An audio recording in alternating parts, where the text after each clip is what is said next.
জলঢাকা নদীর বন্যায় ত্রাণ দেবদূত এমন মানবিক উদ্যোগ আগে দেখেছেন কেউ? জলঢাকায় বন্যায় মানুষ যখন অসহায় ঠিক তখনই হাজির রামমোহন রায়। এ কি কেবল কর্তব্য না মানবতার বার্তা? সকালের পর থেকেই জলঢাকা নদী সংলগ্ন এলাকায় হঠাৎই বন্যা পরিস্থিতি তৈরি হয়। খবর পেয়ে এক মুহূর্ত দেরি না করে ঘটনাস্থলে পৌঁছে যান জলপাইগুড়ি জেলা তৃণমূল যুব কংগ্রেস সভাপতি রামমোহন রায়। প্রশাসনের সঙ্গে কাঁধে কাঁধ মিলিয়ে নিজের জীবনের ঝুঁকি নিয়ে তিনি বন্যায় প্লাবিত বাড়ি থেকে মানুষজনকে উদ্ধার করে নিরাপদ আশ্রয়ে নিয়ে যান।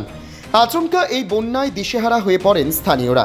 তাদের পাশে দাঁড়িয়ে জেলা যুব সভাপতি দ্রুত শুকনো খাবার, পানীয় জল ও ত্রাণ শিবিরের ব্যবস্থা করেন। তৃণমূল যুব কংগ্রেসের পক্ষ থেকে শুরু হয় ব্যাপক ত্রাণ বিতরণ অভিযান। বন্যার জেরে বহু মানুষের ঘরবাড়ি ভেসে গেলেও বেলা বাড়ার সঙ্গে সঙ্গে কিছুটা পরিস্থিতি স্বাভাবিক হতে শুরু করেছে। তবুও আতঙ্কে দিন কাটাচ্ছেন প্লাবিত এলাকার বাসিন্দারা। রামমোহন রায় জানিয়েছেন, যতদিন না পরিস্থিতি পুরোপুরি স্বাভাবিক হচ্ছে ততদিন আমরা মানুষের পাশে আছি। খাবার ও প্রয়োজনীয় সাহায্যের কোনো অভাব হবে না। আমাদের পশ্চিমবঙ্গের জননেত্রী মমতা বন্দ্যোপাধ্যায় ও আমাদের জননেতা অভিষেক ব্যানার্জির নির্দেশে আমরা পুরো টিম নেমে গেছি। বর্তমানে আমাদের জলবি জেলা প্রশাসন যথেষ্ট কাজ করছে। আর আমার সঙ্গে ডিএম ম্যাডাম ধরে আমাদের এসপি স্যার এবং লোকাল থানার আইসি বিডিও প্রত্যেকেই আছেন।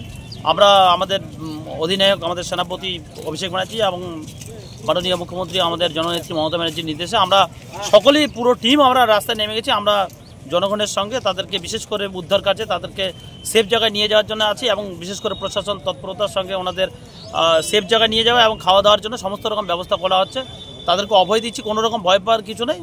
আমরা সর্বতভাবে আমাদের নেত্রী আমাদের জননেত্রী মমতা ব্যানার্জির নির্দেশে আমরা পথে তাদের সঙ্গে আছি। আচ্ছা, মূলত আজকে কোন কোন জায়গা বন্যা কবলিত?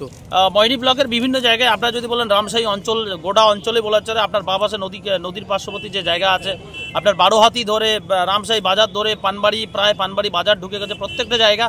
এদিকে আমগুড়ি অঞ্চলের বিভিন্ন জায়গায় আপনি চারেবাড়ি, রেলকরণী, বেদগাড়া, ঘোষের বাড়ি প্রত্যেকটা জায়গায়। এদিকে আপনার চূড়াভান্ডার অঞ্চলের বিদেশি পাড়া ধরে রথে আট ধরে প্রত্যেকটা জায়গায়। এদিকে সাপটিবাড়ি, জাবরামালি ধরে ওইদিকে আপনি ব্লক ট্যুর যদি মানে বিশেষ করে ওই সাইডটা যদি বলেন তাহলে আপনার জোরপাকড়ি বাজার ধরে আপনার বিশেষ করে আমাদের পদমতি 1 এরিয়ার চর, পদমতি 2, বার্ডিশ এলাকা, দমনি 1, দমনি 2 বিভিন্ন জায়গায় জলপি জেলার বিভিন্ন জায়গায় হচ্ছে। আমরা বিশেষ করে ময়নি জায়গাটা, ময়নি ব্লকটা এ পর্যন্ত আমি নিজে দাঁড়িয়ে থেকে ময়নি ব্লকটা কভার হচ্ছে। অন্য জায়গায় প্রত্যেকটা জায়গায় আমাদের অন্যান্য নেতৃত্ববর্গ যারা আছে, মহুয়াদি হয়তো ক্রান্তি এরিয়া আছে, মন্ত্রী মালবাজার এরিয়া, প্রত্যেকটা জায়গায় প্রত্যেকজন যাচ্ছে। আচ্ছা, সকাল থেকে একটা আতঙ্কের পরিস্থিতি সৃষ্টি হয়েছে বিশেষ করে ময়নাগুড়ি ব্লকের বিভিন্ন জায়গায়। সেখানে প্রশাসনের তরফে কি কি ব্যবস্থা গ্রহণ করা হচ্ছে? প্রশাসনের তরফ থেকে পলিথিন ধরে বিশেষ করে তারা যেখানে শিফট হবে সেখানে আপাতত তাদের নদীকেন্দ্রিক যারা বাড়ি তাদেরকে মোট কথা প্রথমে তাদের শিফট করা হচ্ছে স্কুল পার্শ্ববর্তী জায়গায়।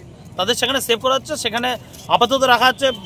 অনেক জায়গায় আমাদের বিশেষ করে রামশাহী এরিয়া প্রায় এক হাতির পাল অলরেডি, তারাও বিশেষ করে হাতির পাল, গন্ডার, বাইসন প্রত্যেকের জায়গায় ছুটে আসে। এখন এই মুহূর্তে অনেকের আতঙ্ক কাটছে, তো স্বাভাবিক আতঙ্ক হওয়াটাই স্বাভাবিক যা অবস্থা। আচ্ছা, প্রশাসনিকভাবে মাইকের মাধ্যমে কোনো কি প্রচার করা হচ্ছে? হ্যাঁ, প্রশাসনিকভাবে যথেষ্টভাবে করা হচ্ছে।